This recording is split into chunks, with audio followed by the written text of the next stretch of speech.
بسم اللہ الرحمن الرحیم۔ السلام علیکم ورحمۃ اللہ وبرکاتہ۔ رمضان ہمیں کیسے گزارنا چاہیے؟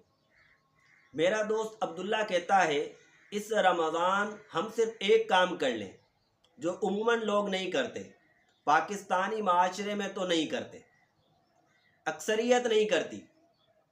وہ کام کر لیں گے، رب کا قرب بھی مل جائے گا، اللہ راضی بھی ہو جائے گا اور جنت میں بھی اعلیٰ مقام حاصل ہوگا۔ لوگ روزے رکھتے ہیں، روزے فرض ہیں، رکھنے چاہیے۔ جو نہیں رکھتے انہیں بھی چاہیے کہ روزے رکھیں۔ نماز پڑھتے ہیں، جو نہیں پڑھتے انہیں بھی چاہیے کہ نماز کی پابندی کریں، کثرت سے قرآن پاک پڑھیں، تسبیحات پڑھیں، نبی مکرم صلی اللہ تعالیٰ علیہ وسلم کی ذات بابرکات پر کثرت سے درود پاک پڑھیں۔ یہ کام کریں، لیکن ایک کام کریں اس کے ساتھ۔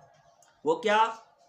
کہ ہماری ذات سے کسی کو تکلیف نہ پہنچے، ہماری ذات سے کسی کو دکھ نہ پہنچے۔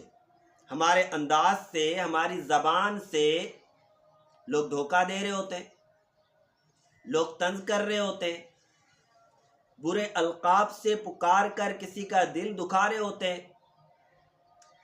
تو اس رمضان ہم نے صرف ایک کام نہیں کرنا، کیا؟ ہماری ذات سے کسی کو تکلیف نہ ہو، اس کی عادت بنانی ہے۔ اگر معاشرے کے افراد صرف یہ کر لیں کہ ہماری ذات سے کسی کو تکلیف نہ پہنچے، صرف ایک یہ کام کر لیں، صرف یہ کام، تو معاشرے میں انقلاب آ جائے گا۔ بہت سارے بگاڑ خود بخود ختم ہوتے چلے جائیں گے۔ اللہ تعالیٰ توفیق عطا فرمائے۔ دعاؤں میں یاد رکھیے گا۔